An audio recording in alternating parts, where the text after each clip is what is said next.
त्या रजाकारांची बेणी अजून सुद्धा जिवंत आहे, ते गाड्यासाठी आम्ही या ठिकाणी आलो.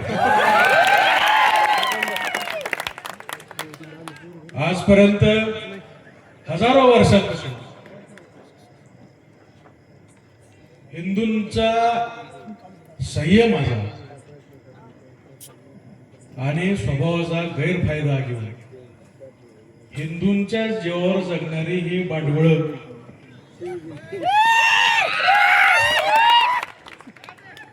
छाटायची वेळ आता आली.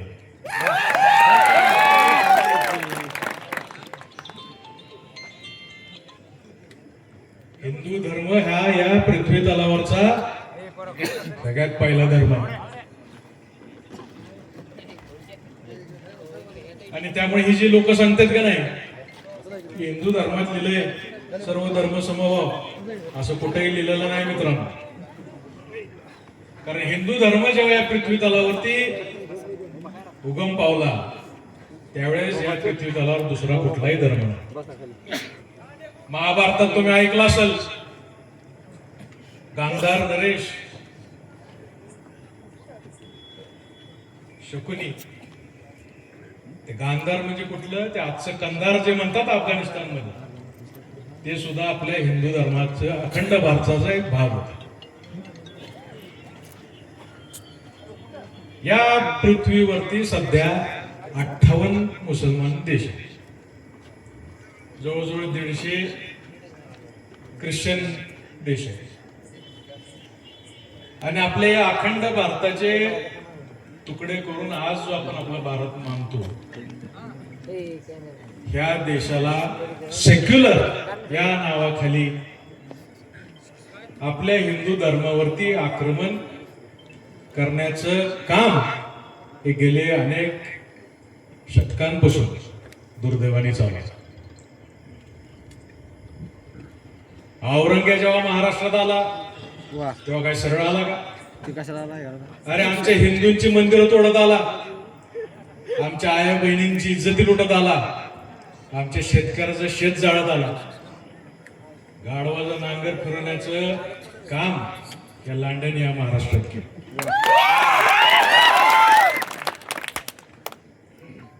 आणि त्यावेळेस या महाराष्ट्रात एक दैवी अवतार, आमचं आराध्य दैवत आम्ही ज्यांना मानतो, त्या छत्रपती शिवाजी महाराजांचा जन्म झाला. त्यांना माहित होत की ही जिहादी ही लांडी सरळ सांगून ऐकणार नाही. त्यामुळे हिंदवी स्वराज्याची स्थापना छत्रपती शिवरायांनी काय स्वतःची जहागिरी वाढवण्यासाठी केलं नाही.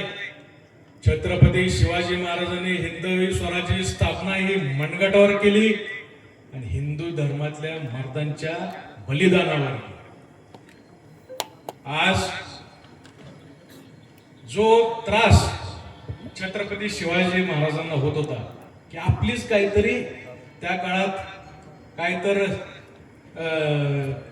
बक्षीस मिळावं म्हणून जी मुघलांच्या दरबारात शेपूट हलवत होती, तसाच काहीसा त्रास आज राजकारणामध्ये सुद्धा आपल्याला पाहायला मिळतो. ह्यांचे 4 मतासाठी या लांड्यांसमोर शेपूट हलवण्याचं काम काय राजकीय पुढारी करते.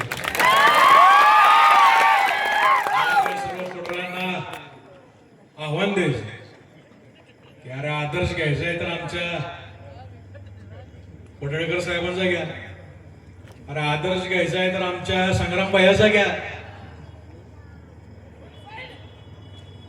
हिंदूसाठी उभं राहिलं तर हिंदू तुमच्या पाठीशी उभं राहील, कारण आमच्या धर्मातच लिहिलेलं आहे धर्मो रक्षती रक्षता. जो धर्माचं रक्षण करतो धर्म त्याचं रक्षण केल्याशिवाय राहतो.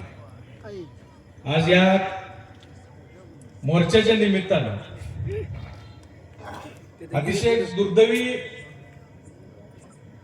गोष्ट पाहायला मिळाली, ती म्हणजे अशी की आमच्या आराध्य हनुमानाची विटंबना केली जाते. ही विटंबना करत असताना ह्या विटंबनेच्या विरोधामध्ये जेव्हा आमचे हिंदू कार्यकर्ते त्या ठिकाणी विरोध दर्शवतात, तर विटंबना करणाऱ्यावरती